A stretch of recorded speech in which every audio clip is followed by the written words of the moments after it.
결국엔 이제 뭐 사진을 바꾸는 것 행위로 인해서 어떠한 문서가 새롭게 만들어진 것 같은 효과를 발생하게 되면 결국 문서 위조의 죄에 해당할 것으로 보이는데, 특히 이제 수험표 같은 경우는 이게 개인적인 사문서가 아니라 실질적으로 공공기관의 명의에 직인이 찍혀 있다거나 이렇기 때문에 공문서가 될 가능성이 많거든요. 그러다 보면 사문서의 위조보다 특히나 더 공문서의 위조는 좀 더 가중된 처벌을 받기 때문에 특히나 더 주의해서 이것을 판다거나 이럴 때 단순히 눈앞에 있는 이익보다는 그 향후에 발생할 일들을 꼼꼼히 따져봐야 될 것 같아요.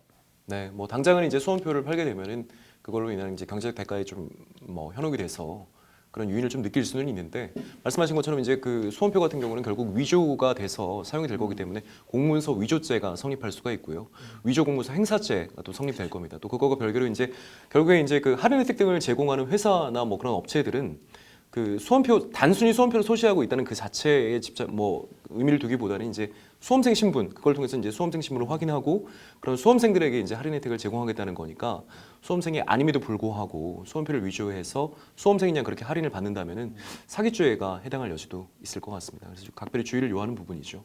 그럼 이 변호사님 말씀에 따른다면 그러한 행위들이 어느 정도 있을 거라는 거를 알고도 수험표를 판매하는 행위는 그러한 아까 말씀하신 공문서 위조라든지 위조 공문서 행사라든지 사기죄라든지 이런 거에 대한 방조 행위 내지는 방조죄가 될 수 있다, 이렇게 말씀을 하시는 거네요, 결국에는. 네, 맞습니다. 사실 그렇게까지 현실적으로 봤을 때 방조죄로 처벌되기까지는 또 특히나 여러 가지 정황이나 미성년자라는 점이나 이런 것들을 고려하면은 현실적으로는 가능성이 높지는 않을 걸로 생각은 듭니다만, 충분히 그렇게 성립될 여지는 있는 것이죠. 그래서 어떻게 되는 건가요? 라고 질문을 주셔서 정리를 해보면은, 일단은 보이스피싱에 연루된 거에 수사는 받으셔야겠죠. 받으셔야겠지만 또 그 과정에서 통장을 사용하기 좀 어려우시는 불편함이 있으실 거고, 근데 물론 이제 범죄에 가담이 안 됐다는 게 밝혀지면 특별히 형사처벌을 받거나 하시는 부분에 있어서는 저희도 이제 이재임 변호사님이 말씀하셨던 대로 연령이나 정황 등에 따라서 반드시 처벌을 받게 되시지는 않을 수도 있을 것 같은데요. 네, 그 부분은 수사 진행 상황에 저희가 어떻게 지금 진행되고 있는지 정확히 알지 못해서 좀 답변 드리기 좀 난해한 부분이 있는 것 같습니다. 근데 이 이제 사연을 보내주신 분 얘기를 좀 넘어가 봐서, 그러면 저는 이것도 좀 궁금하실 것 같거든요.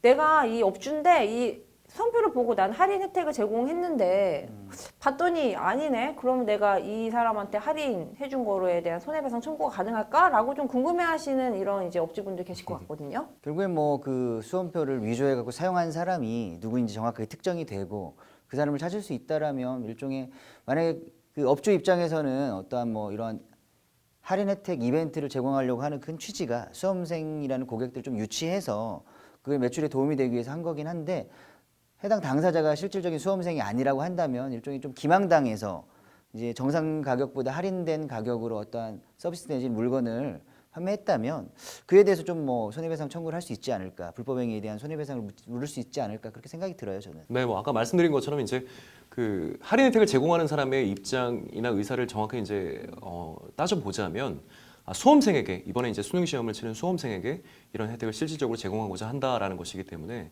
수험표를 소지해가지고 수험생이 그냥 그렇게 할인을 받게 된다면 상대방을 기망한 것이 될 수가 있고, 그렇게 해서 기망해서 경제적 이익을 얻었기 때문에 사기죄가 성립할 수도 있겠습니다만, 말씀하신 것처럼 사실 이게 좀 마케팅 수단으로 그냥 그 시기에 맞게 이제 마케팅 수단으로 활용되는 경우도 많다 보니까 과연 인과관계에 있다고 할 수 있겠느냐, 그럼 엄밀하게 따져가지고 정말 수험생인지 아닌지를 가려가지고 혜택 제공하겠다라기보다는 그걸 하나 이제 매개로 해가지고 그냥 그게 이제 행사를 한다거나 이런 수단으로 활용되고 있기 때문에 아마 크게 사기죄가 문제되기는 또 현실적으로는 좀 가능성이 좀 낮지 않을까 싶습니다. 네, 좀 정리를 해보면 이제 상황에 따라서 민사상, 형사상 책임을 좀 지게 될 수도 있는 사안이기 때문에 수험생 여러분들도 이제 수험표로 파는 게 별거 아니라고 이제 생각을 하시는 경우가 많을 텐데, 조금 더 생각과 고민을 해보셔서 이것도 이제 크게 법적 책임이 문제될 수 있는 행위일 수 있구나라는 것을 좀 인지하시면 좋을 것 같습니다. 네, 오늘 상담은 여기까지입니다.